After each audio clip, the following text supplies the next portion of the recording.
所有人都以为我做保姆还能月薪10万，是靠勾引孩子爹。周荣泽不仅是豪门总裁，还帅得人神共愤，但家里3个娃，7岁的毒舌姐，5岁的拆家狂，3岁的人形警报器。前保姆全员被逼跑路，豪门奶奶处处刁难设防，可偏偏这群混世魔王唯独对我言听计从，问我怎么训的，用心呗。我叫赫兹，今年30岁，金牌育儿师，时薪800块。别问我为什么这么贵，因为我能把一个把牙刷当马桶刷子用的熊孩子，在3天内变成会自己叠被子，说谢谢阿姨的小天使。今天是我到周家上班的第1天，周家是本市排名前3的豪门，住着半山腰上，但比起这栋房子的面积，我更关心的是住在这里的3个小祖宗。管家周叔来接我，他是个60多岁的老头，脸上挂着职业假笑，眼神却像在打量一个即将被扔进狮子笼的倒霉蛋。他在电梯里压低声音：何老师，周叔劝你一句，那3个孩子，前5个保姆最长的干了3天，最短的那个1个上午就哭着跑了。他因为什么跑的？二少爷把他的鞋藏进了鱼缸里。电梯门一开，我就听到了2楼传来一声巨响，紧接着是玻璃碎裂的声音和一个奶声奶气的尖叫。一个穿着小旗袍的女孩从走廊尽头冲出来，看到我，猛地刹住脚步。你是谁？你好，我是新来的保姆，你一定是念念吧？今年7岁就拿了钢琴比赛省1等奖，还是学校的辩论队队长，喜欢吃芒果板汤，讨厌胡萝卜。念念愣了一下，你怎么知道？你妈妈留下的家庭记录录里写的，她很爱你，也很了解你。念念的眼眶似乎红了一瞬，但立刻又恢复了那副小大人模样。哼，了解有什么用？你很快也会走的。他话音刚落，一个穿着恐龙睡衣的小男孩从他身后窜了出来，手里举着一把玩具水枪，对着我。水怪来啦，把坏人赶走！他的准头极好，我新买的白衬衫上瞬间多了3道水渍。念念翻了个白眼，白痴团团。我却没有生气。我看着他兴奋的发亮的小脸，语气平静地说：咦，你这个水枪造型好酷，是霸王龙限量版吗？团团愣住了，手上的动作停了。你怎么知道是霸王龙？我蹲下来，从包里掏出一把随身带的水枪，因为我也有一把呀。不过我的是翼龙版的，飞在天上，霸王龙打不到。团团的眼睛一下子亮了，5岁的孩子注意力比金鱼还短，他立刻忘了攻击我的事，凑过来看我的水枪。可以啊，不过我们得先交换。你告诉我，楼上的玻璃是谁打碎的？团团刚要开口，念念在后面咳了一声，团团立马捂住嘴，眼珠子乱转。这时，楼下传来了惊天动地的哭声，那声音像是用尽了全肺的力气，撕心裂肺，震得水晶吊灯都在晃。是黎媛媛，3岁，周家最小的女儿，江湖人称人形警报器。我循着哭声下楼，走进客厅。一个穿着粉色公主裙的小团子坐在地毯上，哭得满脸通红，鼻涕泡一个接一个的冒。旁边穿着围裙的老帮佣王妈手足无措地站在那里。小姐别哭了，那个糖真的不能吃了，牙会烂光的。我不会，奶奶说可以吃的。贺老师，你来了，你快来哄哄，她都哭了1个小时了。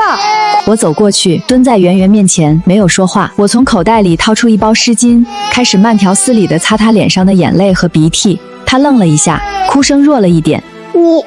你是谁呀？我是新来的阿姨。我擦完她的脸，又从包里拿出一面小镜子，举到她面前。你看，你哭完以后，脸红红的，像一只小煮熟的虾。圆圆看着镜子里的自己，噗第一声破涕为笑。虾不好看。是呀，所以别哭了。你想吃糖对吧？她猛点头。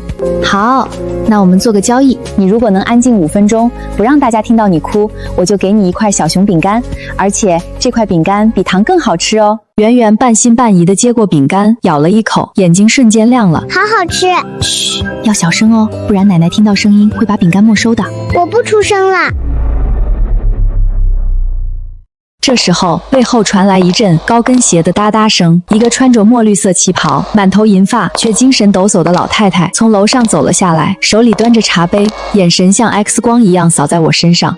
我是荣泽的妈妈，这3个孩子的奶奶，我有话要跟你说清楚。她把茶杯重重地放在桌上，坐到了沙发上，翘起2郎腿。我们家不是一般人家，荣泽虽然忙，但他对孩子很上心。你别以为哄住孩子就能糊弄过去。上一个保姆还想半夜去敲荣泽的门，被我直接撵出去了。你该不会也是冲着荣泽来的吧？我看着老太太，心里默默叹了口气，被怀疑是狐狸精。这个开局很可以，我露出一个标准的职业微笑。周老太太，您放心，我这人对孩子的爹没有兴趣，我感兴趣的是孩子的行为模式、心理状态和饮食搭配。我拍了拍手边已经安静下来嚼饼干的圆圆，又指了指楼上探出头的念念和团团。至于您儿子，他要是真有空管孩子，你也不会请我来，对吧？老太太的脸色变了变，正要发作，门外传来一个低沉的男声：妈，贺老师是我请来的，您就别操心了。所有人的目光都转向门口，一个穿着灰色西装、身材高挑的男人走了进来，眉宇间带着一股显而易见的疲惫。他看了我一眼，贺老师辛苦了。我还没来得及客气一句，念念就从楼上噔噔噔跑下来，一把抱住周荣泽的腿。爸爸，你知道我吃芒果扳机，他还帮我擦脸。爸爸，新阿姨有水枪。爸爸，饼干好吃。三个孩子像是突然被按了什么开关，同时对我释放出了强烈的善意。老太太的脸色更难看了，周荣泽却微微讶异地看了我一眼。我站在一旁，看着这混乱又温馨的一幕，心里却很清楚，今天只是第一回合的胜利，真正的风暴还在后头。果然，当天晚上我路过老太太房间门口时，听到她在里面打电话。对，小宋啊，你表哥这边真的管不住了，那个新来的保姆才第1天就把3个孩子都收买了，你下周就来，用你的专业把他给我比下去。我脚步一顿。第二天一大早，我就知道了答案。一个烫着大波浪卷、穿着粉色职业套裙、踩着10厘米高跟鞋的女人，拖着行李箱出现在门口，对着我露出一个老娘是来踢馆的微笑。你好，我叫宋婷婷，英国圣安格罗大学儿童心理学硕士，是老太太特意请来的。从今天起，由我来负责孩子们的教育，你吗？可以收拾东西走人了。念念不知何时出现在楼梯口，抱着手臂。又来一个，哼！上一个心理学硕士被我气得摔门走了。宋婷婷的脸僵了一瞬，但很快恢复笑容。念念，姐姐是专业的，跟那些野鸡大学毕业的不一样哦。我看着她，又看了看躲在2楼探出头的团团和圆圆，忽然觉得接下来的日子会非常热闹。宋婷婷来的第1天，就召开了一场家庭会议。老太太林秀芬稳坐主位，管家周叔站在一旁端茶递水，宋婷婷坐在次席，面前摆着一台笔记本电脑和一本厚得像砖头的儿童心理学。我坐在最边上，手里捧着一杯红枣茶，安静地看着这出戏。根据我的专业评估，宋婷婷清了清嗓子，周家3个孩子的问题非常典型。念念属于高敏感高智商型，需要结构化引导；团团属于注意力缺陷倾向，需要行为矫正；圆圆是分离焦虑的初期表现，需要建立安全感。对，小宋你说的太对了，那该怎么办？很简单，从明天开始，我会为每个孩子制定详细的作息表，每天6点半起床，7点英语听力，8点数学思维课，9点艺术赏析。我放下茶杯，打断他。等等，5岁的团团早上6点半起床，科学证明早起有助于儿童大脑发育。那你知不知道团团昨天晚上因为看恐龙纪录片11点才睡，6点半起床，他只会把早餐扣在你头上，所以这是你们之前教育方式的问题。我的计划是科学的，只要严格执行，不出1个月，你会被水枪追着满屋跑。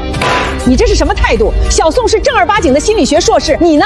我是家政服务资格证持有者。念念现在不是需要结构化引导，她需要有人陪她打1局羽毛球。团团想要有人陪她把后院那棵树上的鸟窝修好。圆圆也只是想让人抱着她，给她读一本关于小兔子的绘本。话音刚落，门口探进来3个小脑袋，念念第一个冲进来。贺老师，你说的对，我不要什么思维课，我要打羽毛球。你昨天答应我的。我要修鸟窝，树上掉下来2个鸟蛋，再不修小鸟就没家了。读兔子，读兔子。3个孩子像3枚小导弹一样挂在我身上，宋婷婷的脸拉得像马脸，老太太的茶杯差点没端稳。反了！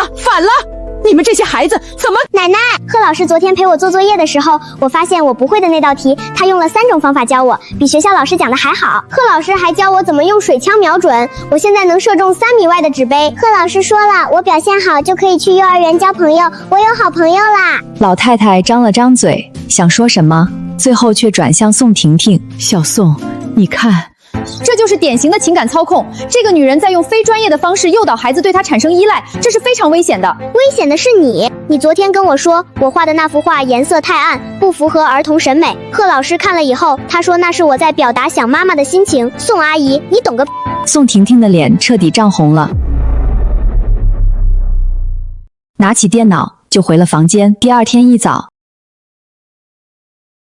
我一下楼就看到宋婷婷站在餐厅里，手里握着一个碎成2半的瓷碗。团团坐在餐桌前，面前的牛奶杯倒扣着，白色液体正在往桌沿滴落。团团，我跟你说过了，喝牛奶要端稳。是碗自己划的，可这是我给你换的第3个碗了。那就是碗不行。我靠在门框上没出声。宋婷婷抬头看到我，立刻把碎碗片藏到身后，挺直脊背。贺老师，早上好。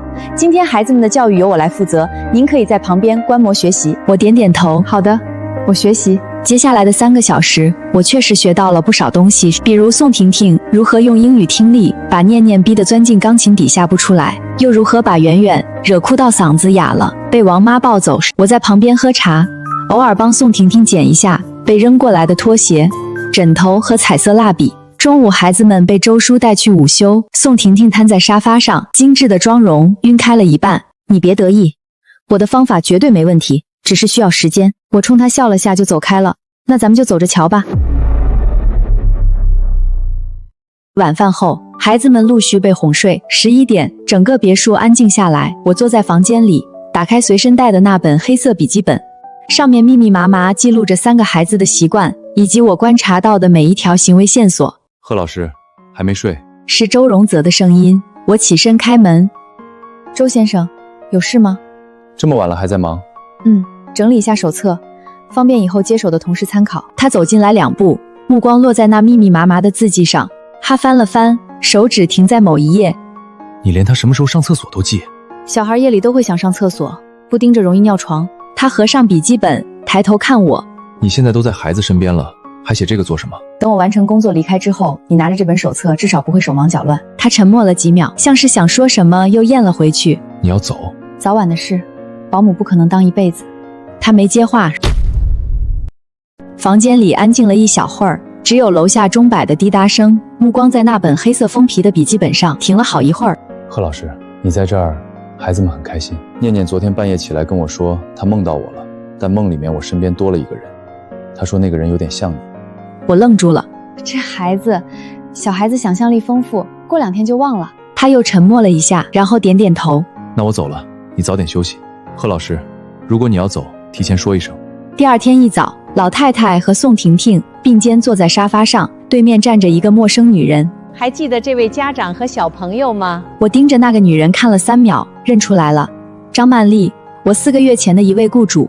她儿子叫豆豆，当时被我接手的时候，是一个能把邻居家狗吓出心理阴影的小霸王。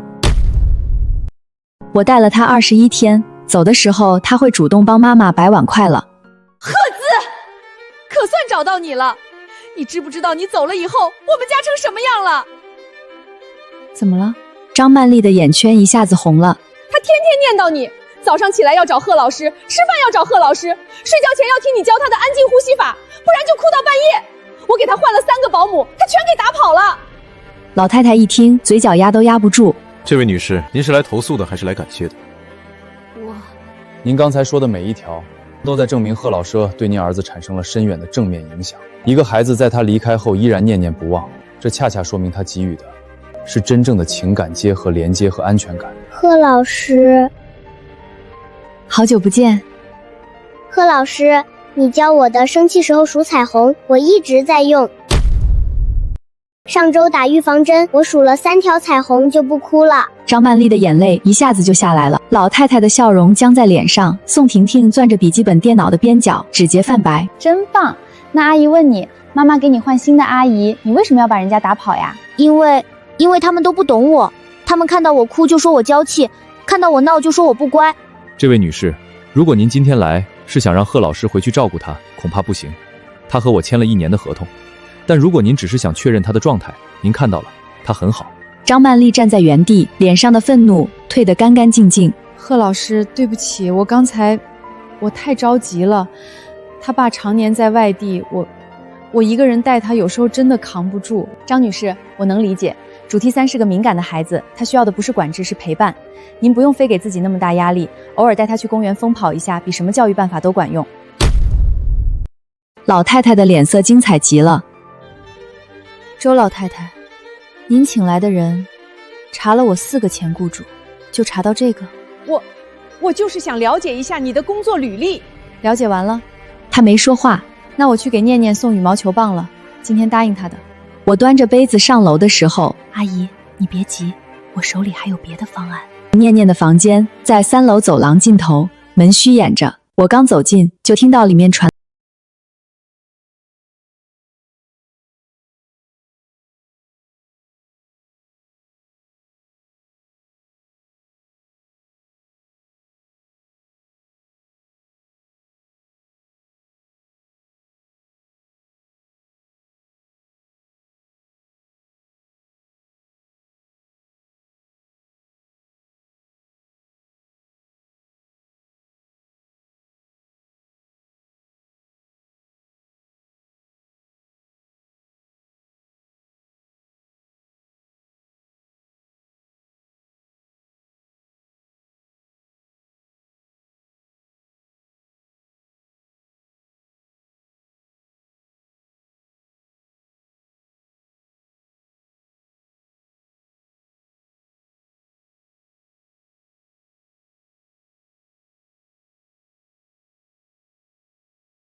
指骨连接点不对，你买的是盗版。团团转头就走了，跑到后院门口喊我。柯老师，来修鸟窝，我今天找到了一根超长的树枝。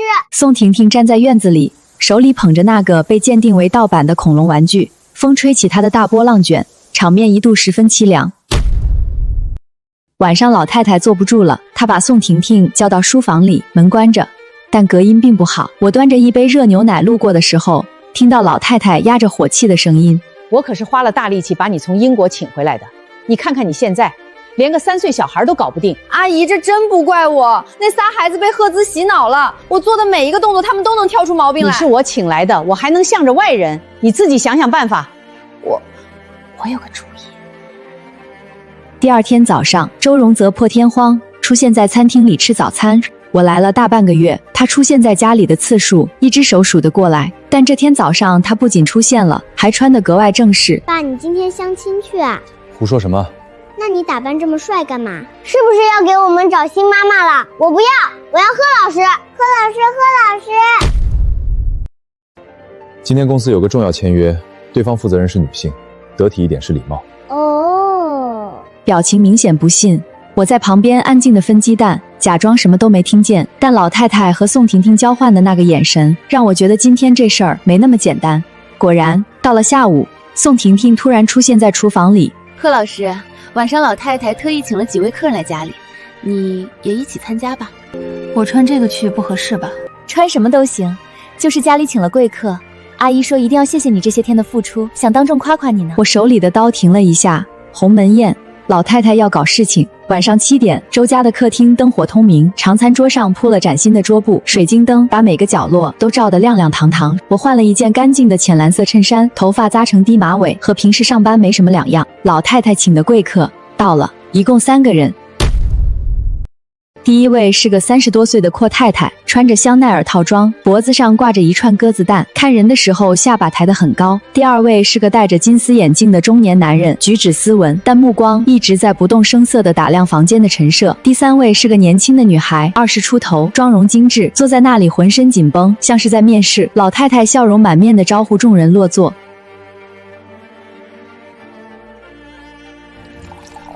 今晚呢，其实是有一件大喜事。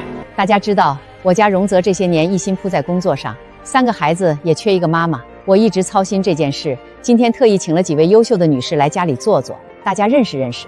对，所以今晚请来的3位都是非常优秀的女士。当然了，贺老师你也可以留下来旁听，毕竟以后孩子们有了新妈妈，你也得配合工作嘛。什么意思？你要给我爸相亲？念念，这是大人的事。我不要！爸，你跟我出来一下。周荣泽显然也没料到今晚是这个阵仗，他皱了皱眉，起身跟着念念走到了阳台。贺老师，不行，不行，我说了算。贺老师，小孩子不懂事，过2年就好了。我觉得念念很懂事。老太太的目光嗖地射过来。你一个保姆，在这种场合插什么嘴？周老太太，您请了3位女士来家里，却连她们的基本情况都没介绍。这位穿香奈儿的姐姐，她儿子跟团团一个幼儿园，上学期把团团的脸抓破了，这事儿您知道吗？那位阔太太的脸刷一下白了。还有这位戴眼镜的先生，您应该是某位女士的父亲或者兄长吧？您女儿今年22岁，刚从国外留学回来。您带她来做客之前，没查过周家3个孩子的情况？那位中年男人推了推眼镜，没说话，但表情已经默认了。小姑娘，你今年多大？21。他的声音细若蚊蝇。你的人生才刚刚开始，就想来做3个孩子的后妈？你想想清楚，这周家3个孩子什么战斗力，你扛得住吗？那女孩的眼圈一下子就红了。周奶奶，我觉得这顿饭还是算了，我先走了。说完，他拎起包就跑了出去。他父亲连忙起身追了上去。那个周太太，我突然想起来家里还有点事儿。不到5分钟，3位客人走了个精光，长餐桌上只剩下老太太、宋婷婷，我还有躲在楼梯口偷看的团团和圆圆。老太太的脸色铁青。赫兹，谁让你？阿姨，你一个保姆凭什么对家里的私事指手画脚？你以为你是什么？你以为你把孩子们哄住了你就……小宋，阳台的门被推开了，周荣泽牵着念念走了进来，声音低沉，但全屋子的人都听见了。贺老师是我请来的，他在这个家里的工作是照顾孩子。今天的事，他完全没有说错。你带来的人，2个孩子在学校有冲突，一个年纪小的能给念念当姐姐，你是在帮这个家，还是在添乱？我不是那个意思，我就是想帮阿姨的忙。够了，妈，我知道您是为我好，但以后这种事儿先跟我商量。老太太嘴唇动了动，最终什么都没说出来。当天夜里，我收拾完厨房准备上楼的时候，念念抱着她的枕头站在我房间门口。贺老师，我今晚能不能跟你睡？怎么了？又做噩梦了？她摇摇头，咬着嘴唇犹豫了半天，才小声说：贺老师，今天在阳台上我跟爸爸说了，我说我要贺老师当我妈妈。我手一顿，爸爸怎么说？爸爸没说话，但是他脸红了。念念仰着头看我。念念，你该去睡觉了。我把她拎进房间，塞进被窝里，但躺在床上的时候，脑子却乱七八糟的。念念那个问题像一颗小石子扔进湖里，涟漪一圈一圈的荡开。我翻了个身，把脸埋进枕头里。赫兹，你清醒一点，你是来赚钱的，不是来谈恋爱的。接下来的半个月，宋婷婷像霜打的茄子一样蔫了下来。她不再每天端着专业的架子对孩子们指手画脚了，但也没有要走的意思。她只是安静了许多，每天跟在老太太身后，偶尔去书房查查资料，再也不提什么教育方案。老太太那边也消停了，虽然看我的眼神还是带着刺，但至少不再明着刁难了。可能是上次那场聚会让她意识到跟我正面硬刚占不着便宜，日子就这么过得顺了起来。念念的羽毛球技术突飞猛进，从一开始被我让3球，到现在能跟我打个平手。团团带着我修好了后院树上那个鸟窝，鸟蛋孵出了3只小鸟，他每天蹲在树下数，高兴得跟个猴子似的。圆圆终于不再动不动就哭了，他成功的在幼儿园交到了第一个好朋友。那天回来的时候，手里捏着一张歪歪扭扭的贺卡，上面画了2个小人，一个是他，一个是那个叫朵朵的小女孩。我第一次觉得这份工作好像比我想象中要久一些，但转折总是来得猝不及防。那天是周3，周荣泽破天荒下午3点就回来了。他进门的时候脸色不太对，直接去了书房，把门关得很紧。念念扒在书房门口听了一会儿，跑过来跟我说：贺老师，爸爸在打电话，好像在跟什么人吵架，提到了竞标、对家、恶意收购什么的。我皱了一下眉。晚上吃晚饭的时候，周荣泽才从书房出来，他坐下来，拿起碗筷，却半天没动一口。爸，你怎么了？没事，公司有点小麻烦。什么小麻烦？别瞒我，是不是顾家那边又在搞鬼？周荣泽沉默了。顾家？老太太瞥了我一眼，但这次没有怼我，反而叹了口气。咱们周家的老对头了，前些年为了城南那块地牌结下的梁子，顾家那个老太婆一直记恨着。这些年明里暗里使了多少绊子，荣泽一个人扛着。妈，别说了。老太太不说话了，但脸上的愁容比平时更重。那天晚上，我路过周荣泽书房门口的时候，听到里面传来一声很轻的叹息。那声叹息里有一种我从来没在他身上见过的东西。他可是周荣泽啊，本是最年轻商业巨鳄，什么场面没见过，能让这种人叹气的，恐怕是真的棘手了。我想了想，还是敲了敲门。进来。我推门进去，周荣泽坐在书桌后面，领带扯开了，衬衫领口开了2颗扣子，整个人靠着椅背，眼睛里全是红血丝。贺老师，有事？没事，路过看到灯还亮着，顺便给你倒了一杯。你晚饭没怎么吃？他愣了一下，低头看着那杯牛奶，沉默了好一会儿。贺老师，你有没有遇到过那种事情？你明明每一步都算到了，但最后还是被对手将了一击。小时候我养了一只兔子，我每天算好时间喂它，清理笼子，陪它玩，我觉得我能把它养到寿终正居。结果有一天邻居家的狗把笼子撞开了，等我回家的时候，兔子已经没了。然后呢？然后我哭了3天，第4天我去那户邻居家门口蹲了一上午。等他们遛狗的时候，我跟那只狗说了一句话。说什么？我说，我记住你了，你以后最好别落单。周荣泽先是一愣，然后嘴角慢慢弯了起来。他笑起来的时候，整个人柔和了很多。贺老师，你真是个有趣的人。周总，你该睡觉了。周总，叫我荣泽吧，孩子们都叫你贺老师了，你还在称呼我周总，这不太合适。有什么不合适的？你每天给我3个孩子做饭、陪玩、讲道理，你也是我请来的人，难道我在你眼里只是一个给你发工资的老板？不叫你周总叫什么？你想叫什么就叫什么。他看着我，眼神里有一种说不清的东西，我的耳根有点发烫。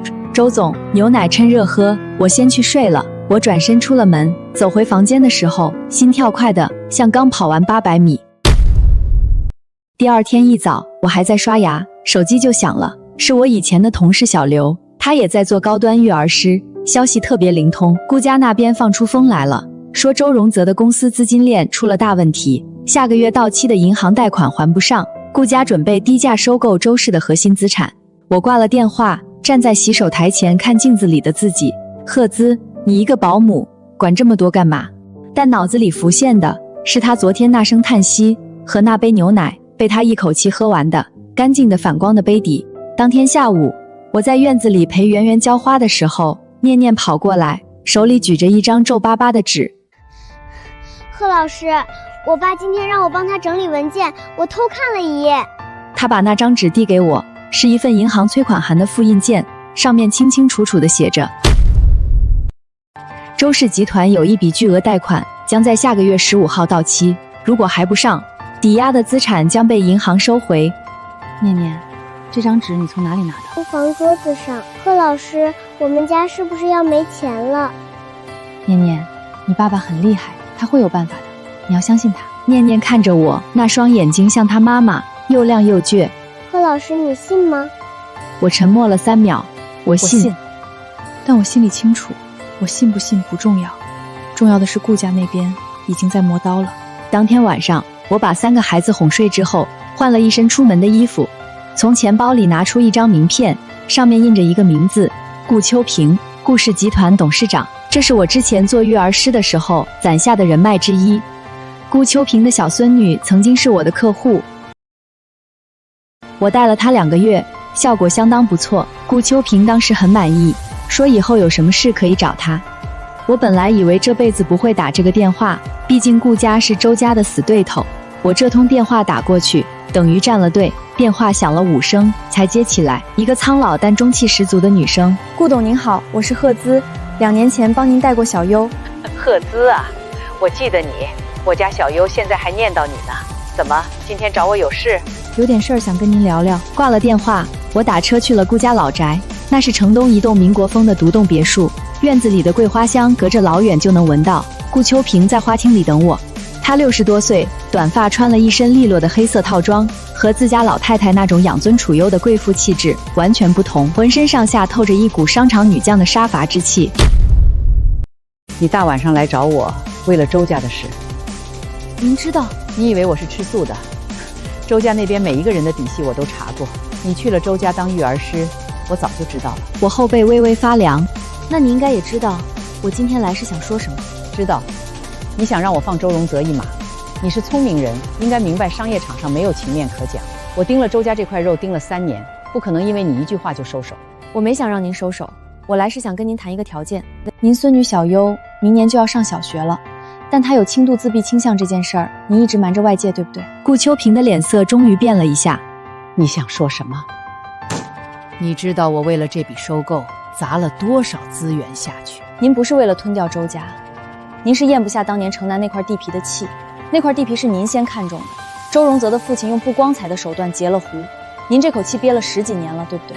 周荣泽的父亲已经去世了，周荣泽本人对那块地皮的事儿根本不知情，您要报复的对象已经不在了，而您恨的那个人10年前就长埋地下了。花厅里安静了很久，桂花香飘进来，混着茶香，凝在空气里，一动不动。你2年前带小优的时候，我就知道你这个人不简单。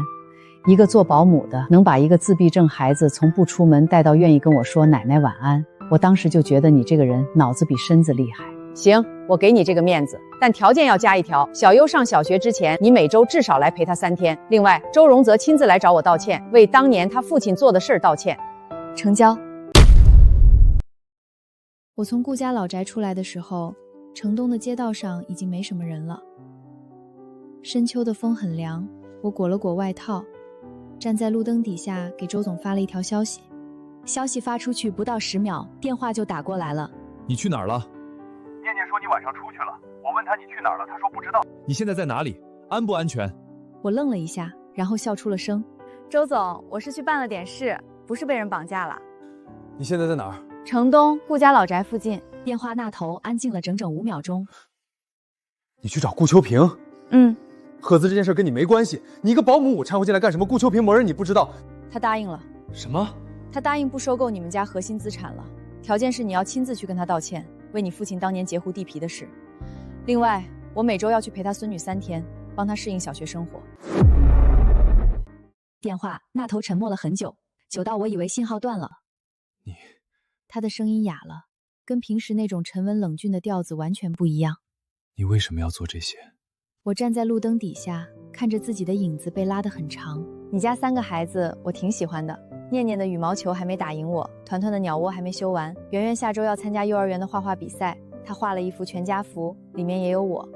他们要是没了家，我下半辈子想起来都会难受。电话那头又安静了几秒，然后传来一声很轻的，像是咬着牙挤出来的声音。你知不知道你这样，我会想很多。想什么？想怎么把你留住。我握着手机的手指紧了一下，心跳快得不像话。周总，你先把公司的事情处理好，再说这些有的没的。我挂了电话，站在路灯下抬头看了看天，深秋的夜空很干净，星星亮得像碎钻，其中有一颗特别亮，一闪一闪的。第二天早上，他破天荒没有去公司，而是换了一身正装，在客厅等我。走吧，一起去顾家。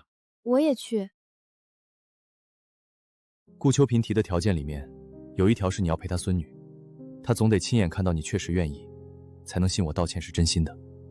我们到了顾家老宅的时候，顾秋萍已经在花厅等着了，桌上摆了3杯茶，旁边还坐着一个扎着羊角辫的小女孩，4、5岁的样子，低着头玩手指。她看到我，眼睛亮了一下，但没说话，只是往奶奶身边缩了缩。我蹲下来跟她平视。你还记得我吗？小优抬头看了我3秒钟，然后轻轻点了点头。贺老师，贺老师给你带了礼物。你以前最喜欢捏小兔子，对不对？小优伸手接过橡皮泥，嘴角微微弯了一下。顾秋萍看到这一幕，脸上的冷硬卸了几分，她转向周荣泽。哼，坐吧，道你的歉。顾董，当年城南地皮的事儿，是我父亲用了不正当手段，他老人家已经不在了。作为儿子，我替他对您说一声对不起。说完，他弯下腰，鞠了一个90度的躬。顾秋萍端着茶杯的手微微颤了一下，她盯着周荣泽看了很久，那目光复杂的像一潭深水。最终，他放下茶杯，语气比刚才缓了一些。行了，这笔账我记了10几年，到你这儿算清了。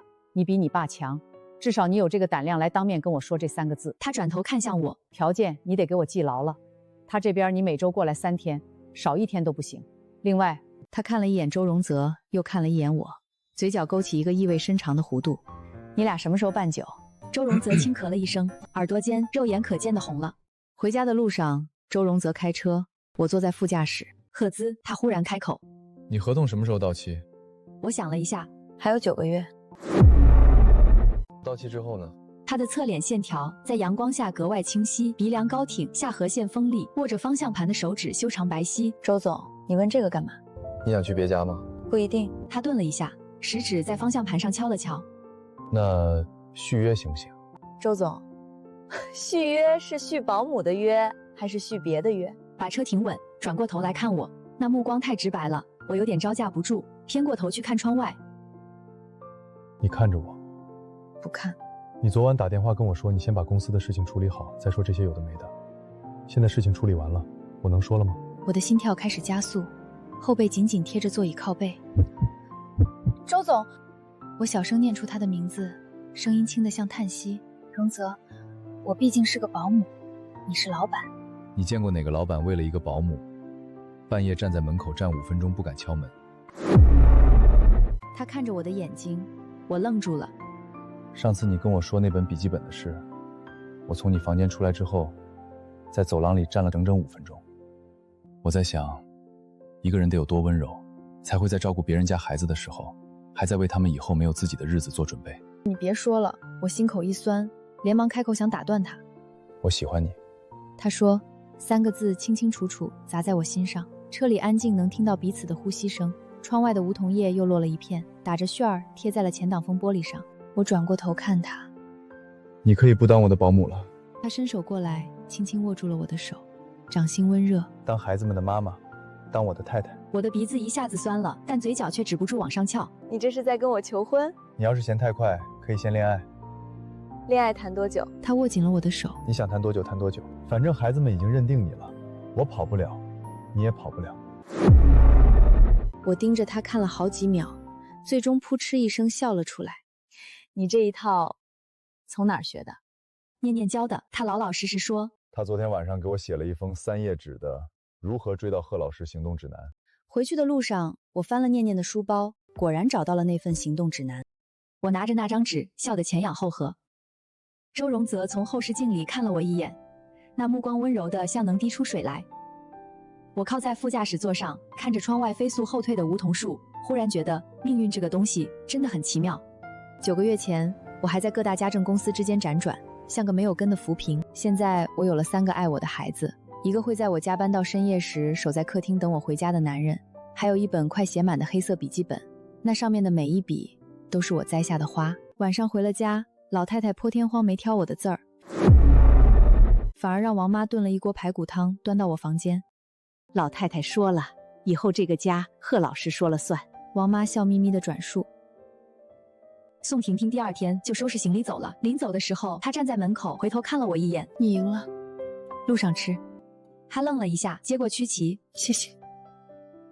小优那边，我每周去3天。顾秋萍看我的眼神从交易变成了真正的感激。至于周氏集团的资金问题，顾秋萍不仅没收手，反而主动注了一笔资金过来，说是给未来亲家的见面礼。时间一晃就到了年底，周家的别墅里挂满了红灯笼和彩带，客厅中间摆了一棵比人还高的圣诞树，树顶上那颗星星是团团亲自爬梯子挂上去的。念念在厨房里帮我擀饺子皮，虽然擀出来的都是歪七扭八的不规则拖边形。圆圆坐在旁边捏面人，捏了一排歪歪扭扭的小兔子，摆在窗台上，说那是贺老师家族。周荣则从书房出来，手里拿着一个红色的丝绒小盒子，他在我面前单膝跪下来，打开那个丝绒盒子，里面躺着一枚简简单单的钻戒，不大，但亮得晃眼。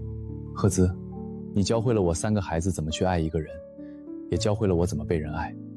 我没什么能给你的，除了后半辈子每天给你泡一杯你喜欢的红枣茶。窗外烟花砰的一声炸开，五彩的光映在玻璃窗上，像一场盛大的祝福。答应他，答应他！我把手伸过去，他戴戒指的时候，手指在微微发抖。你抖什么？我怕你不答应。不答应我哭什么？他站起来，一把把我搂进怀里，抱得很紧。3个孩子扑过来，5个人挤成一团，跌跌撞撞地倒在沙发上。